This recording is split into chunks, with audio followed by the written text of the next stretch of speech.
Graça e paz, igreja amada. Que bom estar aqui mais uma vez. Obrigado, Fabrício. Aqui em Camará eu me sinto em casa, né? A minha casa, minha segunda casa, né? Camará e Renovo são irmãs e quando eu venho para cá, é minha segunda casa. E eu fico muito feliz por poder participar deste culto juntamente com vocês. Vamos orar? E pedir que o Senhor venha aplicar a sua palavra ao nosso coração. Pai querido e amado Deus, em nome de Jesus, queremos render graças ao Senhor por estarmos aqui mais um domingo, para juntos, como igreja, como família na fé, cultuar esse Deus digno de honra e glória que é o Senhor. Ó Deus, a Tua palavra foi lida e agora, Senhor, Teu Santo Espírito vem falar ao nosso coração aquilo que o Senhor deseja, Senhor, nos instruir, aquilo que o Senhor deseja nos ensinar. Que possamos, ó Deus, ter a nossa mente cativa à Tua palavra. Que as palavras de minha boca, o meditar do meu coração, sejam agradáveis da Tua presença, rocha minha e redentor meu. Amém. Amém. Deixa a sua Bíblia aberta no Evangelho que foi lido por Tomás, que será o nosso texto aí para nossa reflexão. Domingo passado, nós tivemos aqui uma celebração maravilhosa. Você que estava aqui domingo passado vai lembrar. Domingo passado nós comemorávamos o quê? Pentecostes. Desse 15 de junho, nós comemoramos o dia da Trindade, né? Deus Pai, Deus Filho e Deus Espírito Santo. Mas ainda falando domingo passado, todos nós vivenciamos aqui, nós lá em Camará, na Renovo, vivenciamos um tempo especial.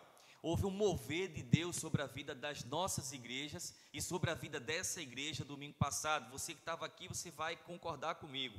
Mas o que é interessante observar é que esse movimento, esse mover do Espírito Santo, ele precisa ser algo ativo na nossa vida, ele precisa ser algo que precisa de uma continuidade, não apenas um dia específico, mas precisa ser algo que ecoe na nossa vida o tempo todo. Eu creio que o que vivenciamos aqui domingo passado é algo que mostra que a igreja, ela caminha no poder do Espírito Santo. A igreja de Camaragibe, ela caminha no poder do Espírito Santo.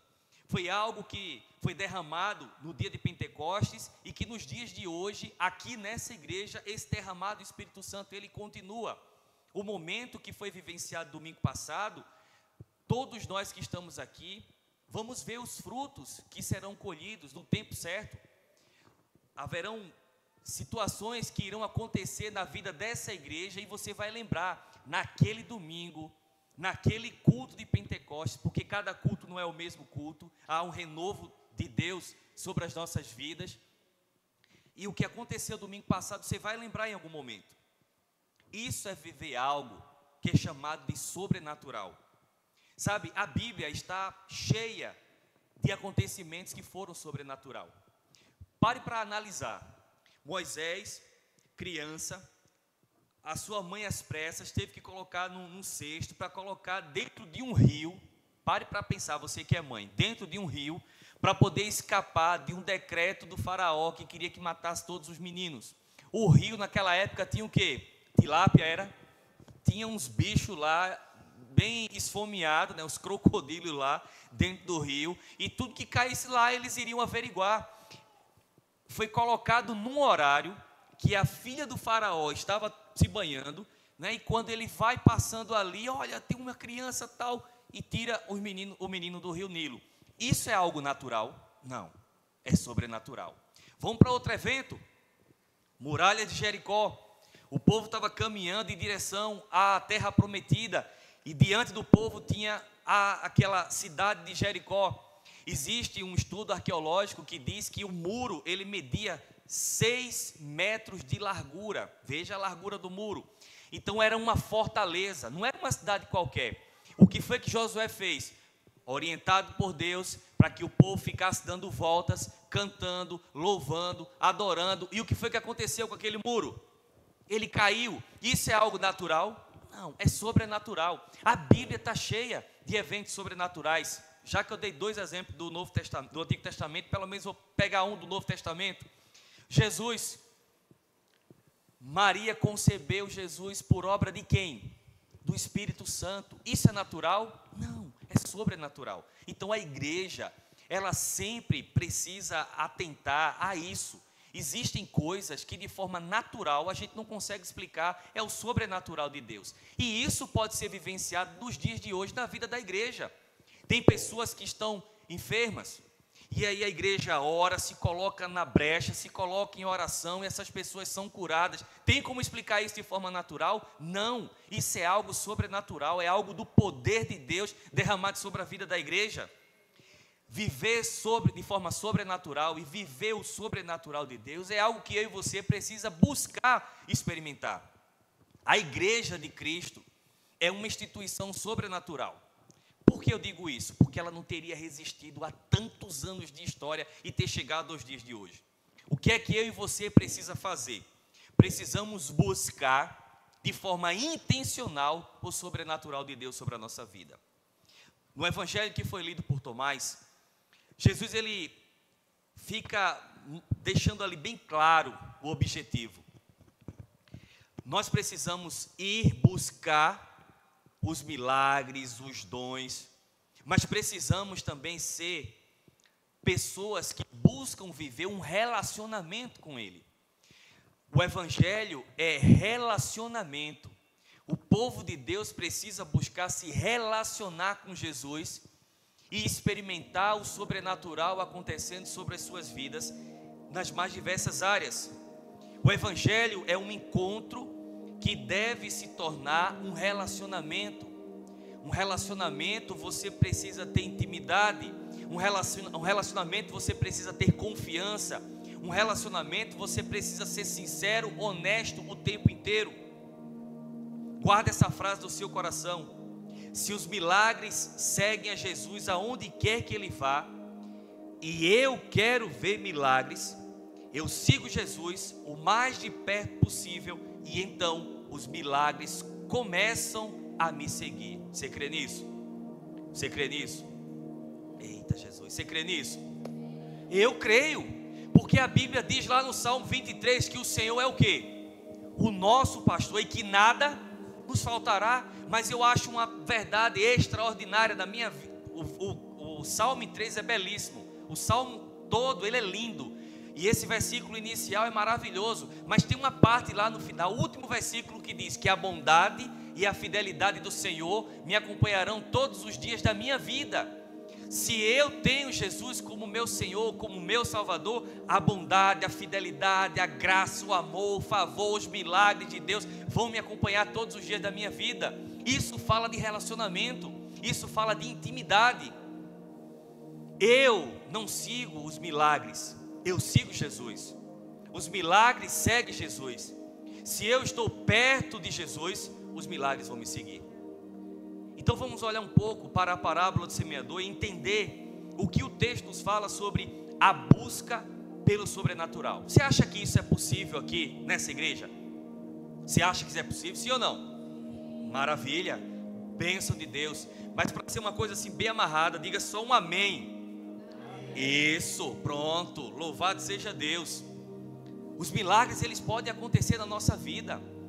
Coisas que você nem imagina podem acontecer. Pessoas que nem imaginávamos que poderiam entregar a sua vida para Jesus, entregam. Portas que você pensa que nunca iriam ser abertas na sua vida, podem ser abertas. Sonhamos, e eu creio que vocês sonham também com um lugar maior.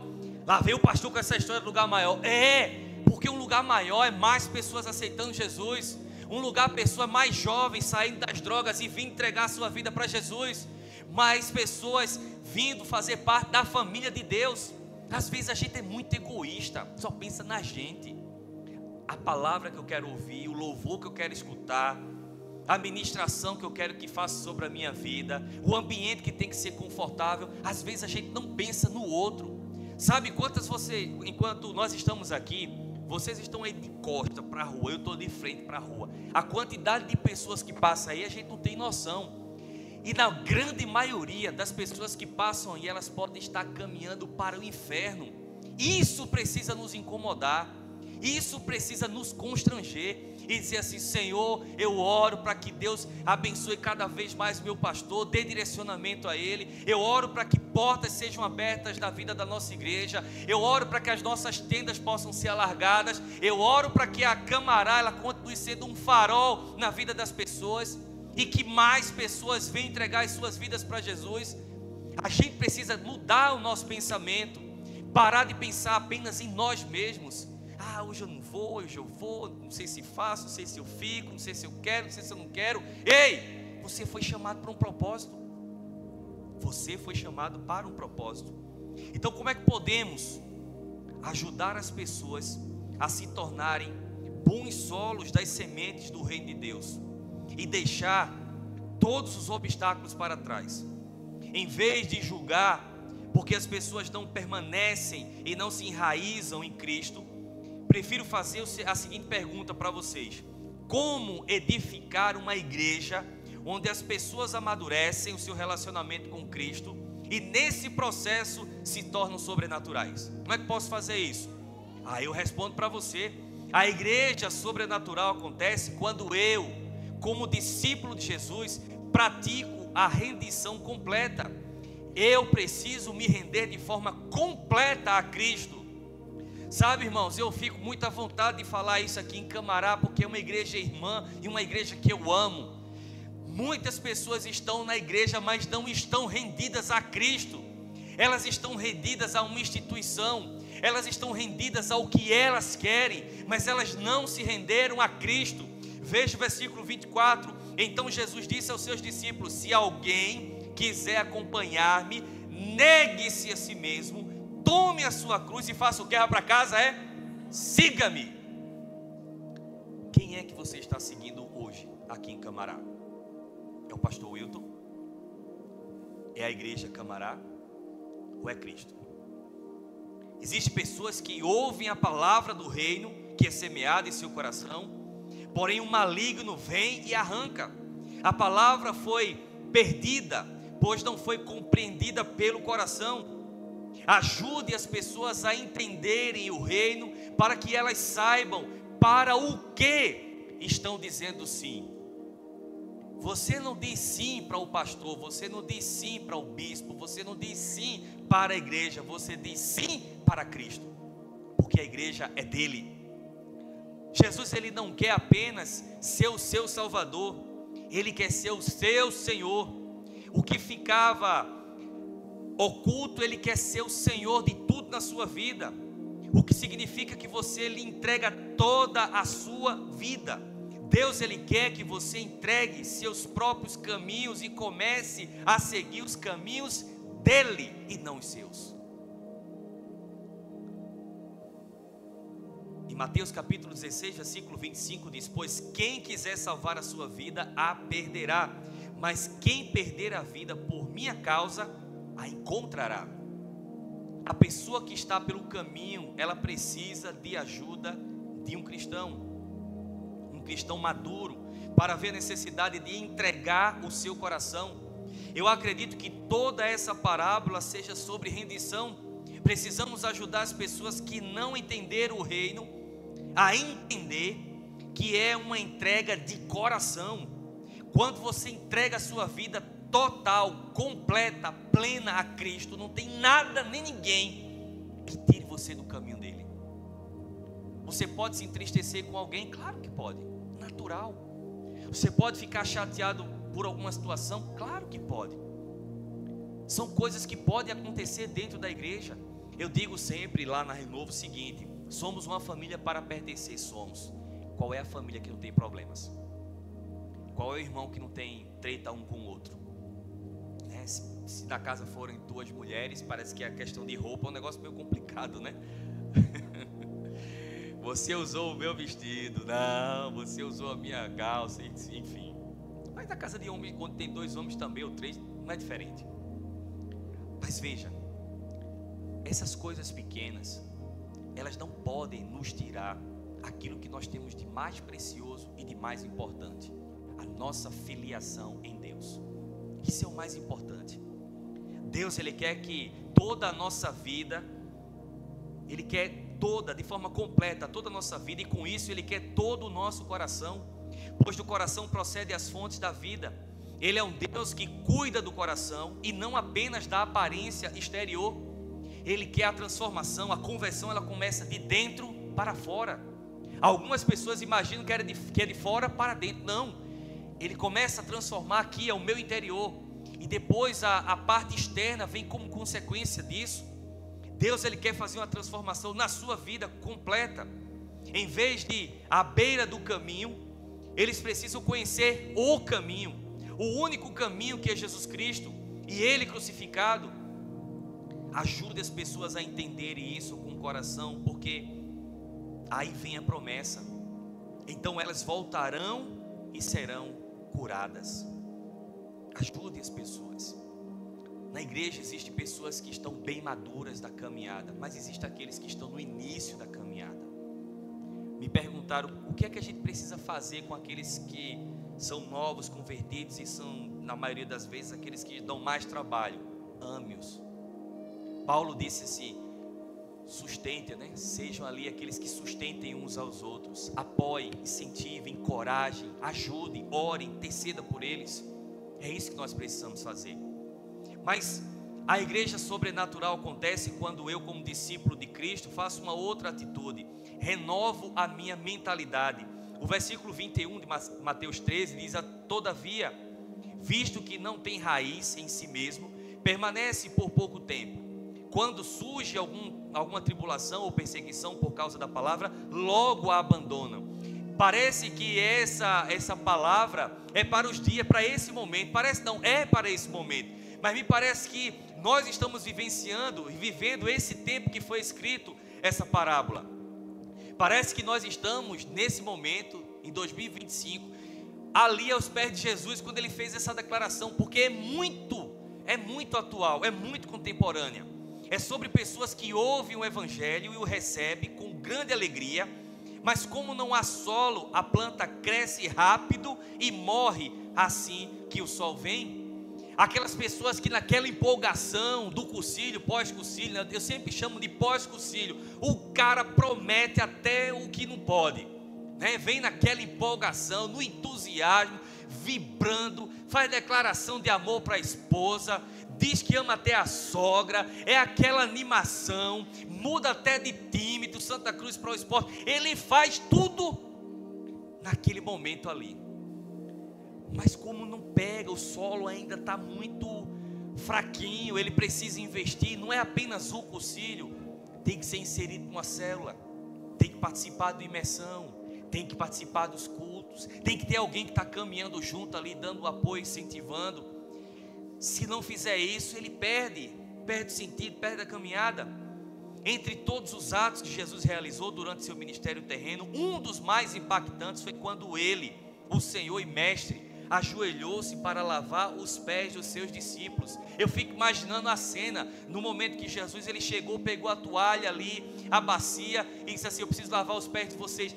Como aqueles discípulos ficaram todos ali perdidos, né? E sabe aquela história, numa sala de aula, todo mundo está com dúvida e ninguém pergunta, aí vai alguém e pergunta, aí geralmente a pessoa sabe que pergunta, mas também estava com a mesma dúvida, só não teve a mesma coragem que o outro de perguntar. Ninguém quis falar nada, mas aí quem foi que tomou dos céus? Aí ele disse: não, então não lava só os pés, não lava o corpo inteiro? Aí Jesus vai: calma Pedro, não é por aí, só é necessário lavar os pés. Em Marcos capítulo 10, versículo 45, o Evangelho diz assim: pois o próprio Filho do Homem não veio para ser servido, mas para servir e dar a sua vida em resgate por muitos. Ele veio para servir, ele não veio para ser servido. Ele sendo rei, sendo Senhor, o Senhor do universo, Senhor de todas as coisas, ele veio para servir a mim e a você. Essa declaração do próprio Cristo não é apenas uma declaração de sua missão, é uma convocação para aqueles que desejam segui-lo de forma verdadeira. Servir não é um adereço da vida cristã. Eu sirvo na igreja Camará, ali, todos os domingos. Não, é um extra para quem tem tempo ou talento. Servir é parte essencial da identidade de um discípulo, e por isso afirmamos com convicção: não podemos deixar de servir. Todos nós somos chamados a servir. Todos nós somos dotados de talentos, de dons que o Senhor nos deu para servir dentro da igreja, dentro do corpo de Cristo. Pessoas imaginam que só podem servir aqueles que já têm uma longa caminhada. Não, servir é para quem tem um coração de servo, disponível e está disposto a ajudar. Servir não é um adereço da vida. Servir é para quem tem o chamado de Deus. Servir é assumir o coração de Cristo. Servir é assumir esse coração de Cristo. O mundo em que vivemos valoriza títulos. Igrejas que nós conhecemos por aí, de ouvir falar as histórias, que as pessoas elas entram em conflito apenas por conta de cargos, apenas por querer servir em um determinado ministério, apenas por querer fazer parte de um grupo lá específico, por posições, prestígios e influência. Mas no reino de Deus o maior é o que serve. A lógica do reino é oposta da lógica do mundo.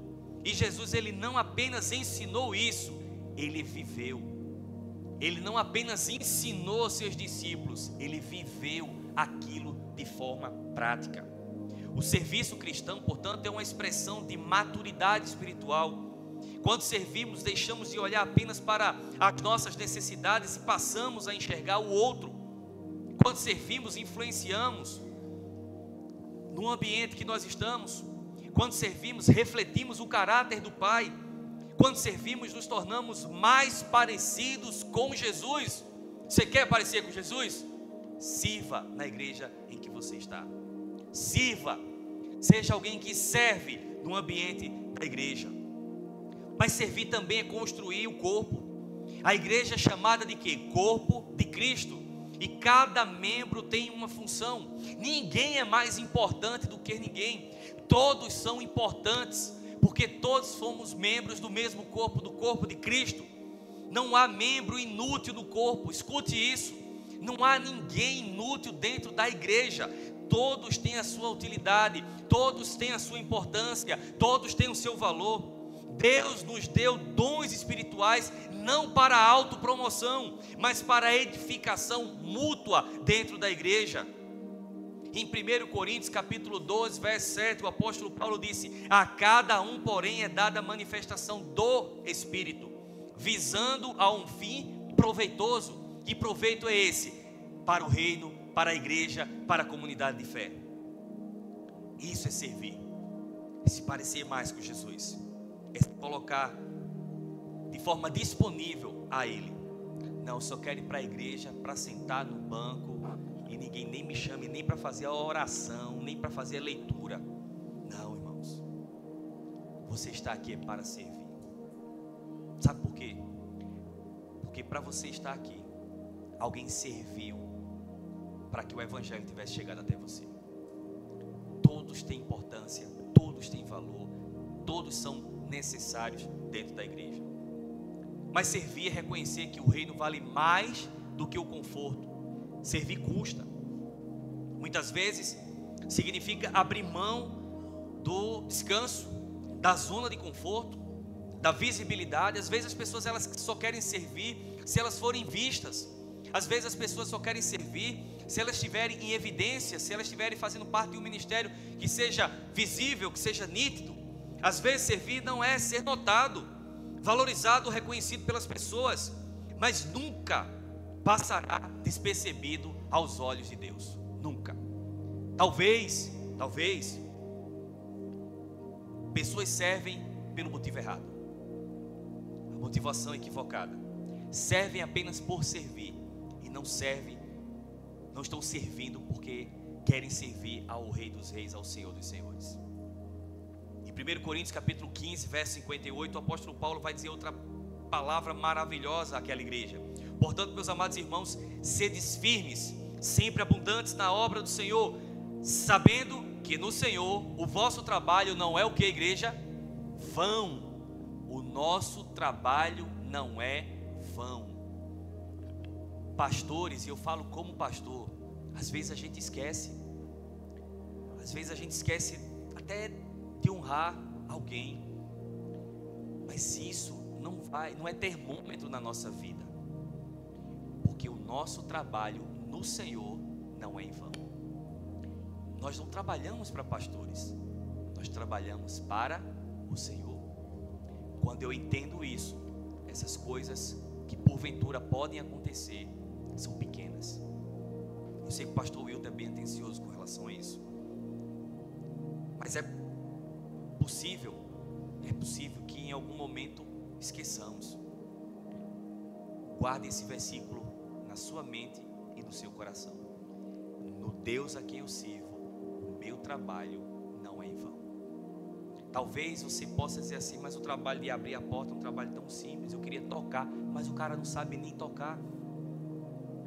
Não importa a área e o ministério que você esteja exercendo a sua função, pode ser na mídia, pode ser no Kids, pode ser em qualquer ministério, todos eles têm a sua importância, todos eles têm o seu valor. Servir é dizer sim à missão. Em Mateus capítulo 9, versículo 37 diz: a seara é grande, mas poucos são os que? Os trabalhadores. Essa frase ecoa até hoje. A missão continua e o Senhor ainda busca servos dispostos, não perfeitos. Não vão encontrar servos perfeitos, não habilitados segundo os critérios do mundo, mas disponíveis e obedientes. O que Deus espera daqueles que querem servir na igreja é que sejam disponíveis e que sejam obedientes. Obedientes à liderança, entender a visão da igreja. É isso que Deus espera de alguém que quer servir em sua igreja. Muitos ficam esperando estar prontos. Não, eu ainda não estou pronto. Eu preciso de um tempo, eu preciso fazer um curso, eu preciso investir, preciso caminhar, Deus precisa me chamar, eu preciso de uma confirmação, eu preciso de uma testificação. Não é dessa forma.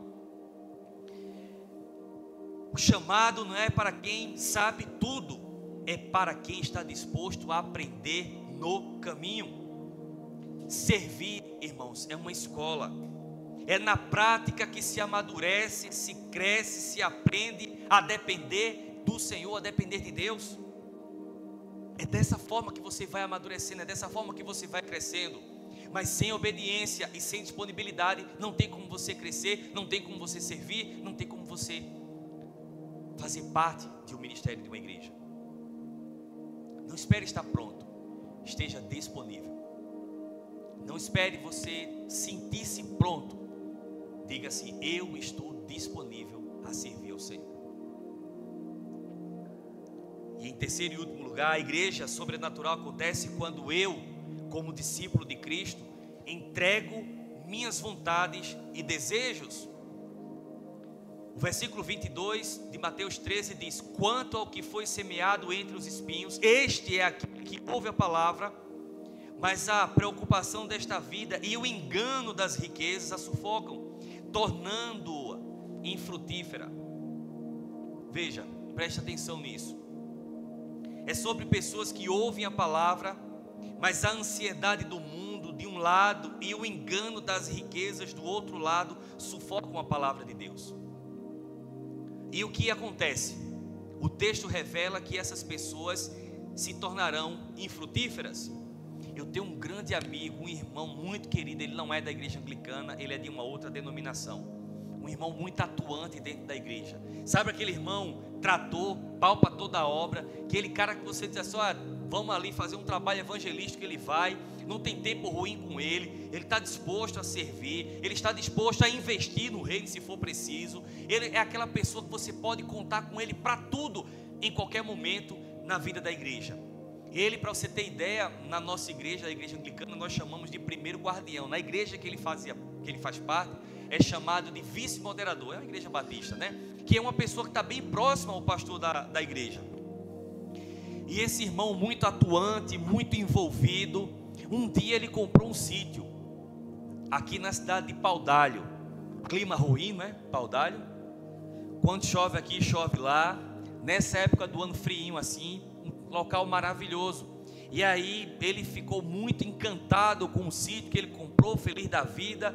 Só que aí surgiu uma outra proposta melhor do que aquele sítio que ele tinha, que foi um sítio na cidade de Carpina, a cidade seguinte.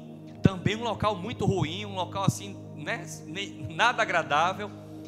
O de Paudalho eu não conheci não, mas o de Carpina eu conheci. Era um local lindo, lindo, lindo, lindo assim. Aquele local que era convidativo. Você chegava lá, realmente para você sair era muito difícil. E aí ele começou a comprar algumas coisas, alguns animais, comprou ovelhas, comprou algumas vacas e tal. E ele gostava daquele ambiente de campo, ele gostava daquele ambiente ali bem, bem gostoso, de interior mesmo. E aí ele saía do trabalho na sexta-feira à noite, pegava a família e ia para o sítio. Aí dormia lá, né, da sexta para o sábado, passava o sábado inteiro, fazia um churrasco, tinha uma piscina, os meninos andavam a cavalo, tinha lugar para pescar, um lugar maravilhoso, uma casa grande, um terração lá que dava para fazer culto. E aí chegava o domingo, Bira. Eita, rapaz, tem culto agora de manhã na igreja dele, ó. 9 horas é a escola dominical e depois o culto. Rapaz, vamos fazer o seguinte, tem culto à tarde, então a gente queima agora de manhã e vai à tarde. Não é assim que começa? Não começa assim de forma escancarada, começa com as pequenas falhas. E aí só ia para o culto à tarde.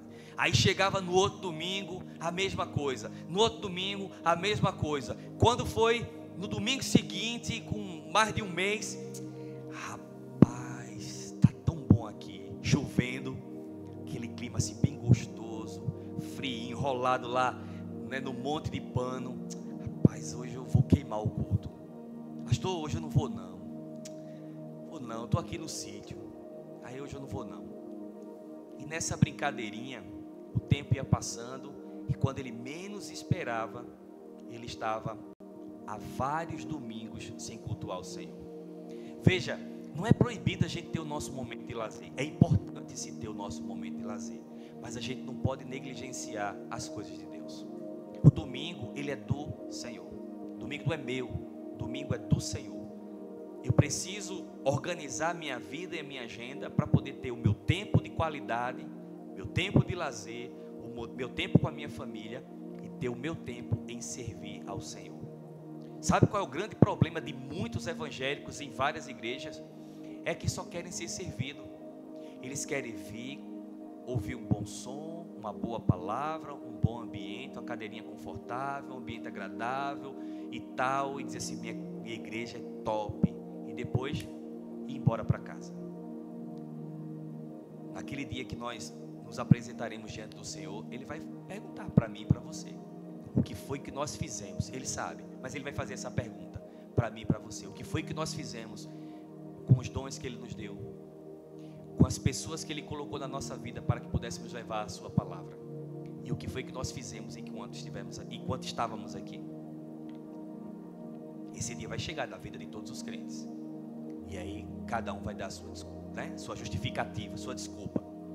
Mas muitos vão dizer assim, não, Senhor, eu trabalhei, e Deus, Ele sabe quem realmente exerceu a sua função. Não existe cargo importante dentro da igreja.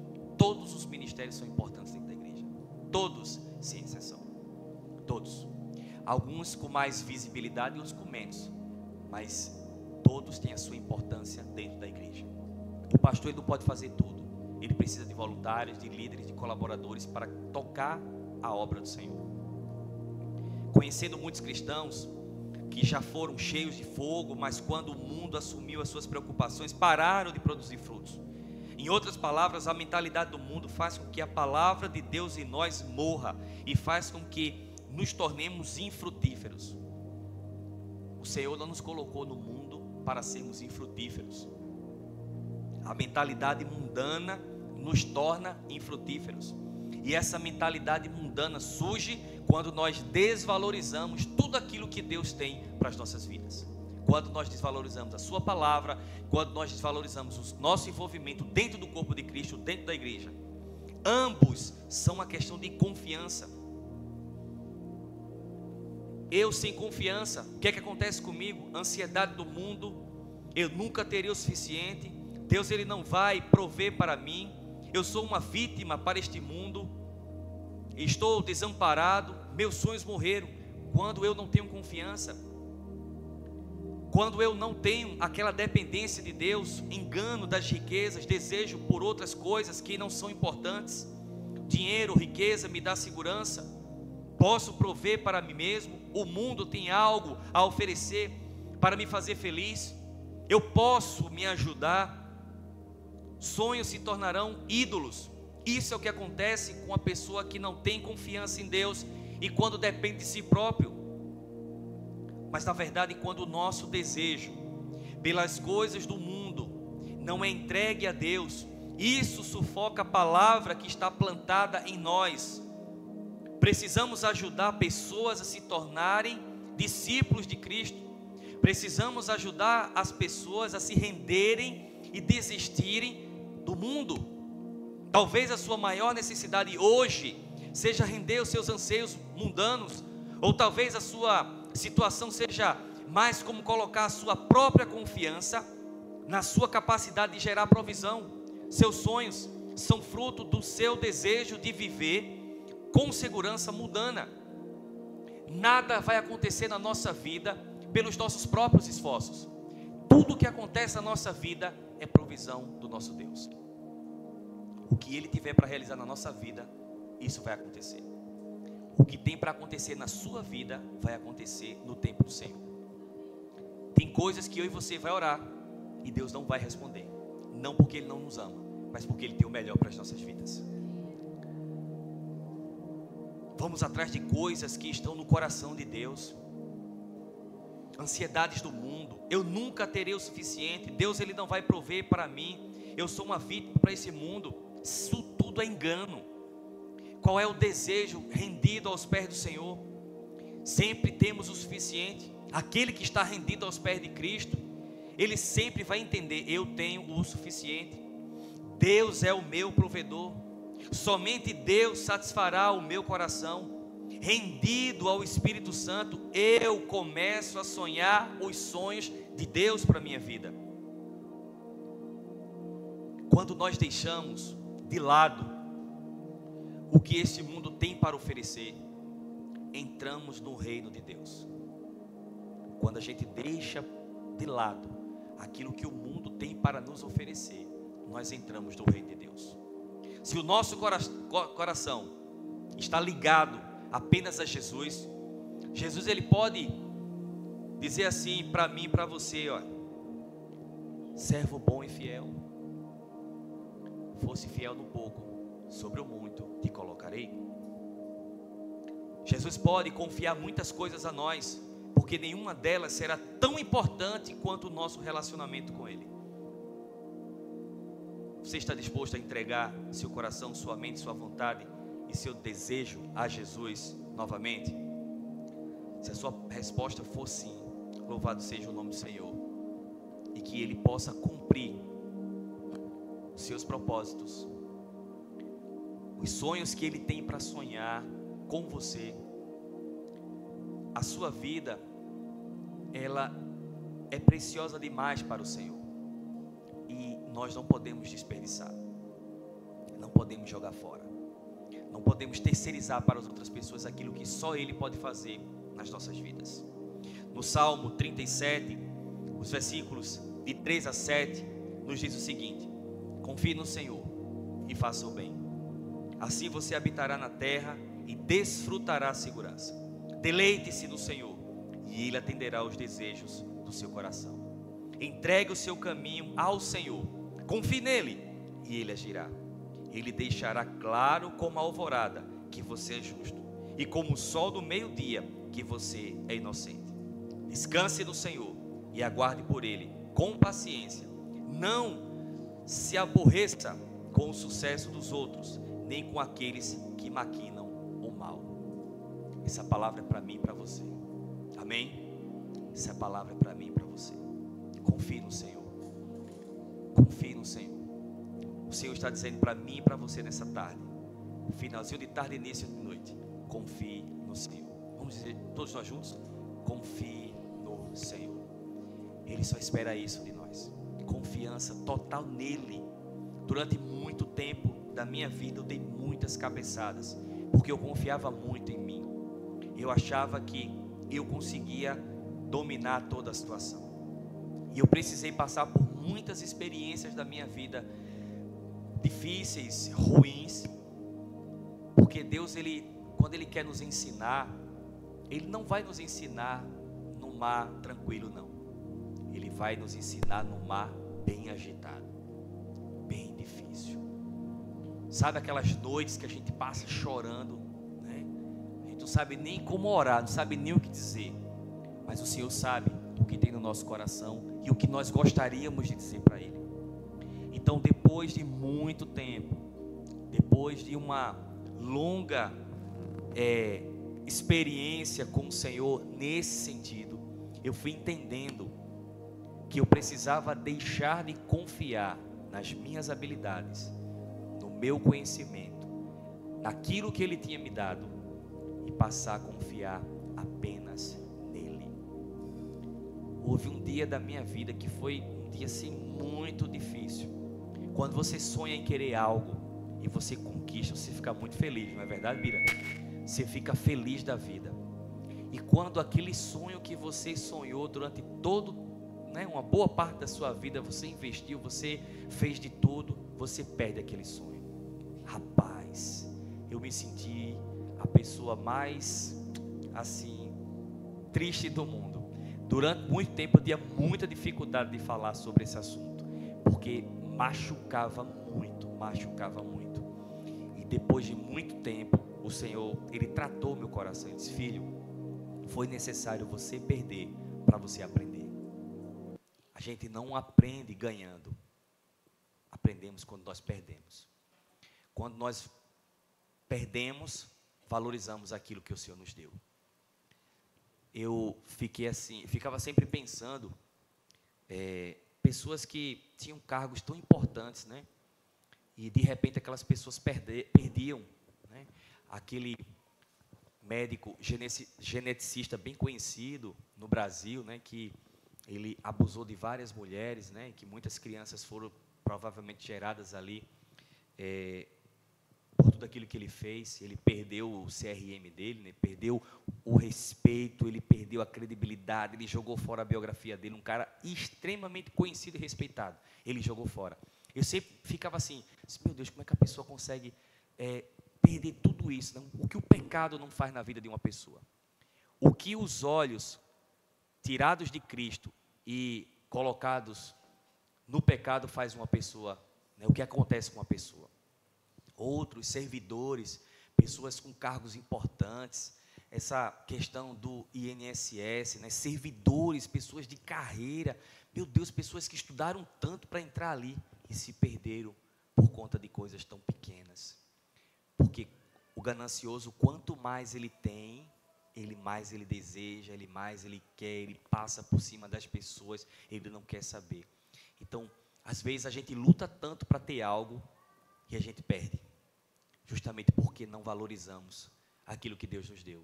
Isso é um casamento, isso é um filho, isso é um emprego, isso é um ministério. Tantas coisas o Senhor tem nos abençoado e perdemos por nossa própria culpa. E a gente precisa reconhecer, fazer uma autoavaliação.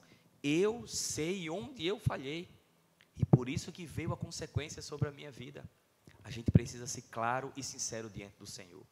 Confie no Senhor e faça o bem. É o que o Salmo 37, logo no versículo 3, ele diz: assim você habitará na terra e desfrutará segurança.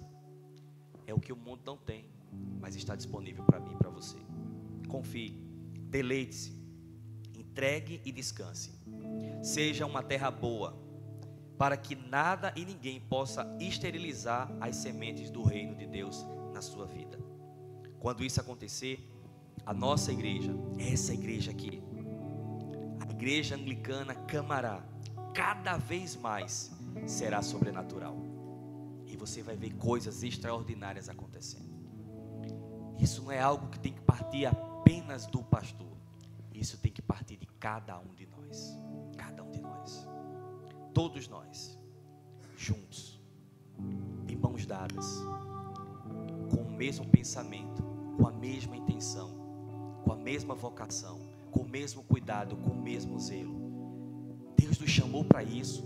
O Senhor chamou você nesse tempo, nesse lugar, para viver coisas extraordinárias aqui nessa igreja, para viver coisas maravilhosas acontecendo aqui nesse ambiente. Milagres acontecerão. Você vai ver pessoas tendo suas vidas restauradas, casamentos transformados, vidas sendo impactadas pelo poder do Evangelho de Cristo. Isso é sobre nós. Eu e você precisa ter consciência disso. Você vai sair daqui hoje, nesse dia, dizendo assim: Senhor, eu tenho um chamado do Senhor na minha vida, na vida dessa igreja, da vida da igreja que o Senhor me colocou. Ser pertencente do corpo é isso. Se sentir parte do corpo de Cristo é isso. É dizer: Senhor, aqui foi o que o Senhor me colocou. Eis-me aqui, o que o Senhor quer de mim nesse lugar. O que o Senhor quer que eu faça nesse lugar. Quais são as habilidades que o Senhor tem para que eu possa servir nesse lugar. Um pastor, ele estava muito feliz com o crescimento da sua igreja. A igreja desenvolvendo nas atividades, nas habilidades, nos dons das pessoas.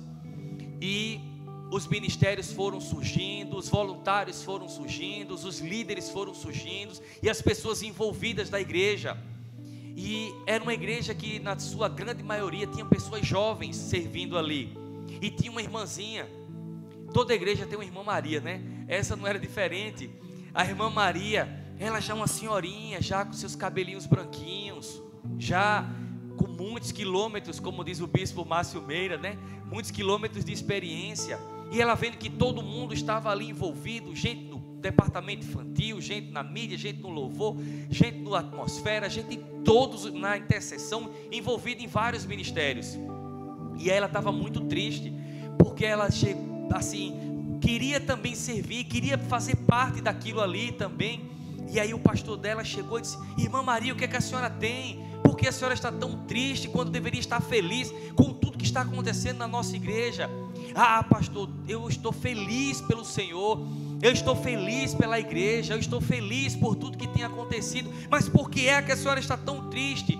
Porque eu vejo que muitas pessoas estão envolvidas, muitas pessoas estão servindo, e eu não me vejo em nenhum ministério, porque eu não sei ler, porque eu tenho uma leitura curta, eu tenho uma leitura muito limitada, eu não sei ler, eu não sei fazer nada, eu estou me sentindo muito inútil aqui dentro da igreja.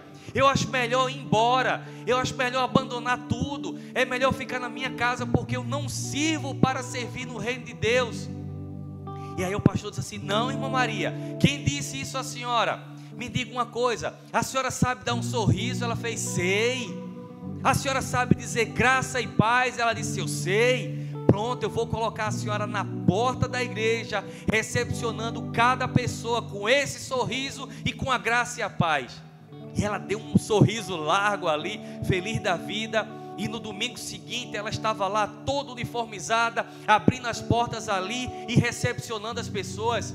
Sabe o que é que as pessoas sentiam? Elas sentiam amadas pela forma como aquela irmãzinha, que no seu entendimento não tinha nenhum valor dentro do corpo de Cristo, mas para Deus ninguém está perdido. Todos têm a sua importância dentro da igreja de Cristo. Todas as pessoas têm o seu valor dentro da igreja de Cristo. O que precisa ter um coração de servo, de querer servir, de não querer cargos, de não querer aparecer, mas da importância em dizer assim: Senhor, eu estou servindo na tua igreja. Sabe o ministério que as irmãs, elas servem de uma forma tão impactante lá na Renovo? O ministério Átrio. Talvez você não saiba o que significa esse ministério, mas é o ministério de limpeza da igreja. É aquilo que é feito quando não tem ninguém no templo. É aquilo que é feito quando ninguém está ali, onde o som não está ligado, onde não tem câmera filmando, onde não tem pessoas vendo. Elas estão ali servindo. E eu louvo a Deus pela vida das irmãs lá da Renovo, como eu sei também que tem pessoas que fazem esse ministério aqui. Todos os ministérios são importantes dentro da igreja, porque sem ele a igreja não consegue caminhar e avançar. Tenha esse coração de servo. Deseje servir ao Senhor com alegria, e não aqueles que preferem status, posição. Mas diga assim: Senhor, eu quero te servir, eu quero te servir. Eu queria orar por você nesse momento.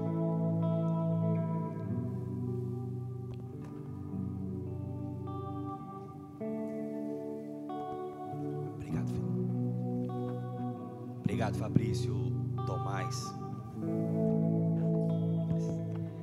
Vir aqui é sempre maravilhoso e ver como os irmãos que estão envolvidos aqui no ministério, eles servem com tanto amor, com tanto zelo, com tanto carinho. É algo extraordinário. É o Espírito Santo agindo na vida das pessoas. E eu queria orar por vocês. Ó Senhor, Deus Todo-Poderoso, obrigado, Senhor, por Tua palavra. Obrigado, Senhor, pelo Teu Santo Espírito que foi derramado sobre a igreja. Obrigado, Senhor, pelo Teu poder que transforma mentes e corações. Ah, Senhor, como é maravilhoso ver a igreja envolvida, como é maravilhoso ver os irmãos, Senhor, disponíveis a te servir e te seguir com alegria, aquilo que declaramos todo final de culto, Pai. Obrigado, Senhor, obrigado, Jesus, porque o Senhor tem algo extraordinário nas nossas vidas. O Senhor tem dons e talentos que foram distribuídos sobre as pessoas, sobre a igreja, e todos são para servir ao reino, servir ao Rei, servir ao Senhor. Obrigado, Jesus, obrigado, Senhor, porque é um privilégio de servir nessa igreja. Obrigado, Senhor, porque é uma alegria poder te servir nesse lugar. Senhor, levanta pessoas, ó Deus, pessoas que têm um coração de servo, pessoas que estão dispostas a quererem abraçar a obra do Senhor aqui nesse lugar, pessoas que não se limitam, Senhor, apenas a vir ao culto aos domingos, mas que querem mais, querem aprender e querem servir. A palavra do Senhor nos diz: aquele que coloca a mão no arado e olha para trás não é digno. Senhor, queremos sim ser pessoas dignas de estar te servindo ao reino. Oh Deus, em nome de Jesus, transforma esse ambiente, transforma essa atmosfera, transforma esse lugar, Senhor. Que essa palavra que foi ministrada nessa noite, Pai, não fique aqui, mas que ela seja colocada em prática nas nossas vidas, para a honra e glória do Teu santo nome. Derrama mais de Ti sobre esse lugar, Senhor. Derrama mais de Ti sobre a vida dessas pessoas, Pai. Tira-nos, ó Deus, dessa acomodação. Tira-nos, Senhor, desse conformismo, dessa apatia, Senhor. E nos dá, Senhor, o entendimento que nós precisamos Te servir, que nós precisamos estar aqui como servos Teus. Dá coração de servo a cada um de nós, Senhor. Ó Deus, no Senhor, nosso trabalho não é em vão. Nós estamos servindo ao Senhor. Esse é o cargo mais importante que nós temos. Esse é o ministério mais importante que nós temos. Perguntaram a Charles Spurgeon, o príncipe dos pregadores, se ele não gostaria de ser um político, se ele não gostaria de ser um prefeito, de ser alguém da área da política. Ele disse: como? Se eu tenho o cargo mais importante do mundo, eu sou ministro do Evangelho, além de ser ministro, eu sou servo do Senhor. Esse é o cargo mais importante que nós temos, é servir a esse Deus maravilhoso, é servir ao Senhor com alegria, é ver as outras pessoas servindo juntamente conosco em vários ministérios. Eu creio, Senhor, para que Camará ela possa crescer cada vez mais, novos líderes, novos ministérios, novos voluntários, novos servos precisarão ser levantados, Senhor. E eu queria convidar você a ficar de pé nesse momento, que em nome de Jesus, de forma profética, possamos ver mais e mais servos sendo levantados desse lugar. Em nome de Jesus, possamos ver mais colaboradores, mais voluntários, Senhor, nesse local. Em nome de Jesus, Senhor, lança sobre esse local essa semente em solo fértil, Senhor, e que possa dar 100 por 1, que possa dar, Senhor, muitos frutos para a glória do Teu santo nome, Deus. Muito obrigado, Jesus. Muito obrigado, Senhor, por esse tempo especial aqui nesse lugar. Oramos ao Senhor assim e agradecemos a Ti por tudo que o Senhor tem feito e por tudo que será feito ainda nesse local, em nome de Jesus. Amém.